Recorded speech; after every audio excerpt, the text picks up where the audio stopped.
So today we're going to be talking about do not advertise what is not for sale. This will incite baser emotions within other people. Now, much of our commerce in capitalism is driven by the perception of need. This need might be purely manufactured and not have any relevance in reality. Like, what kind of food do we actually need to eat? When do we see advertisements for fresh vegetables and unprocessed foods versus how often are we pushed high-processed, refined, sugar-laden consumables? I also want to talk about the cottage pornography industry. So now anyone, and I put that in quotes for a reason, can use nudity and sexuality to earn an income. Sex work is actually much more challenging and nuanced than sex workers receive credit for. So that's why I put anyone in quotations, because really not anyone can do sex work. But there is an accessibility of tools which can be used to earn an income through online sex work that has not been previously available.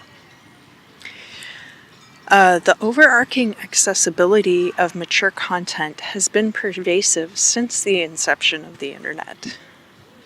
This oversaturation and overconsumption cycle burns people out on actual sex.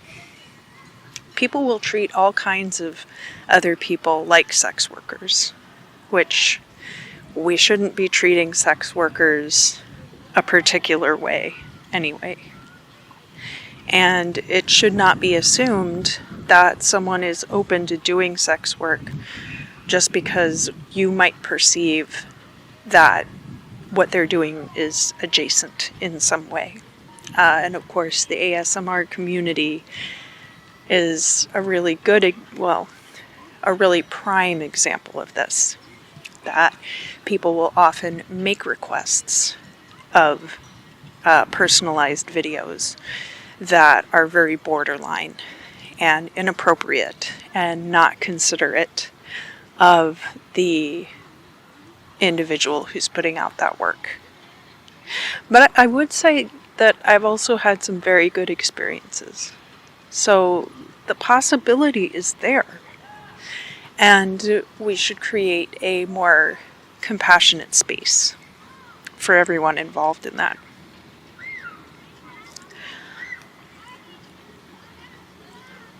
There is an exploitative nature to these interactions. Now, it can be exploitative from either side. However, the sex workers themselves are in the more vulnerable position because they're the ones who are relying upon it for their livelihood. And oftentimes are doing sex work as a means of survival. And so that is kind of a separate category too. And all of this is tied up in the idea of being able to pay for access. So you're not buying something outright, you're just paying for the access to it. And in this particular case, what we're talking about is access to somebody's body. The idea of property without ownership. And this brings us into talking about subscription access. It's killing media. Once a show or movie has been removed from streaming sites, a lot of times that's it. You can't find it anywhere anymore. Rather than being able to outright own a piece of physical media, digital purchase is much more like an extended rental, which can be revoked randomly at any time. This topic and its many facets have been explored at length in other videos, so I'm only bringing it up here to talk about this idea of purchasing access rather than outright ownership of things. The acquisitional complex. We are in an age where there are these viral micro-trends which guide people's spending habits.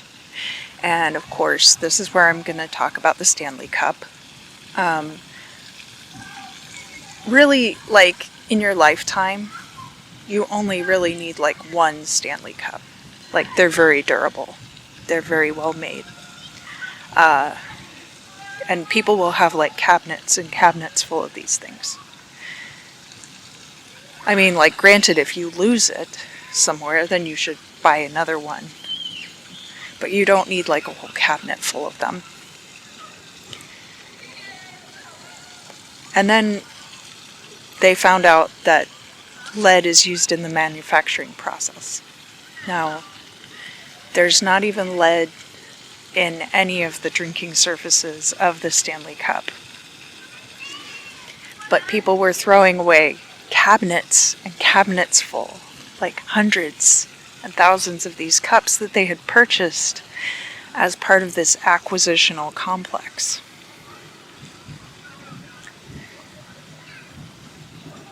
This also encompasses buying tons and tons of cheaply made, unethically produced clothing that people end up wearing once, if at all, and then throwing away or trying to donate.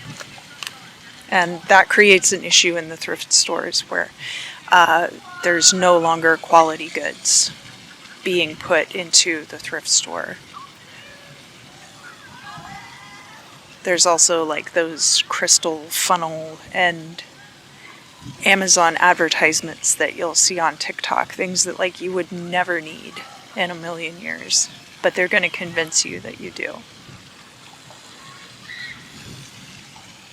How do you decide if your needs will be fulfilled by purchasing a particular item? Do you want the newest, trendiest thing? Or do you just need something that will work for your individualized purpose? When you go into a relationship with another human being, do you have a checklist of things which the other person must fulfill? Or do you approach the relationship as filling your combined mutual needs? Yourself and the person with which you are entering this relationship. So ask yourself some questions about whether or not you actually need to get something. First of all, did you plan on not spending any money today? And if the answer is yes, don't spend money. You have already made a plan and you should stick to it. Does this item duplicate something you already own? If so, does having an additional item benefit you, and to what extent? Like, if your one Stanley Cup is in the dishwasher, does it benefit you to have another one? Maybe so. Maybe you need 2 Stanley Cups, and that's okay. Does this item fill a need which has been an issue for you recently? So, like, have you been fumbling with your phone while you're driving and it's becoming kind of a hazard and you need to buy a clip for your phone to secure it in your car while you're driving so you can look at directions and not have it just somewhere in your lap where you have to look down to look at it? So, do not advertise what is not for sale can also apply to romantic relationships. Posting about your relationship on social media opens it up for conjecture and analysis. Your relationship doesn't have to be a closely guarded secret, but it will help you focus on the rest of your life if your relationship is not the main focus. That other person does not have to supply you with everything that you need in the world. That is the definition of codependence. One of my favorite quotes is from The Prophet, where Khalil Gibran says, "The oak and the cypress do not grow in each other's shade." It's good if you are able to share projects and adventures with your friends and lovers without priority or hierarchy of sexuality. So, if it's New Year's, preferably your partner can be there with you, but you should also be focusing on spending that time with your friends and having enriching experiences with them also. Sex should not be the sole focus of our existences, especially when the focus is shifted away from procreation. Most people are not focused on having kids right now. Adornment of the physical vessel. Your body is what you get. That's just what you get. Some people are very blessed. Some people have a lot of room that they wish things were different. Being happy and content with your physical form will remove a lot of strife from your existence. And of course, there's a happy medium as far as like what kind of medical intervention you yourself want to incorporate into that.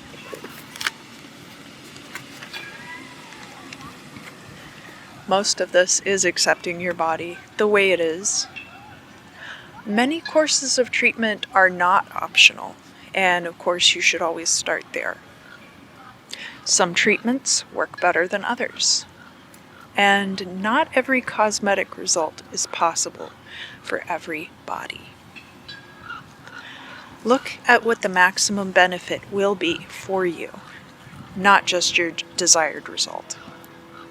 When we focus on desired result, we close off the possibility for something to happen, which we would actually end up liking much better. So, thank you very much for joining me today. As always, I would love to hear your thoughts in the comments about this topic. Where have you not advertised something because it is not for sale? And until next time, remember that little sister loves you very much. Have a blessed day.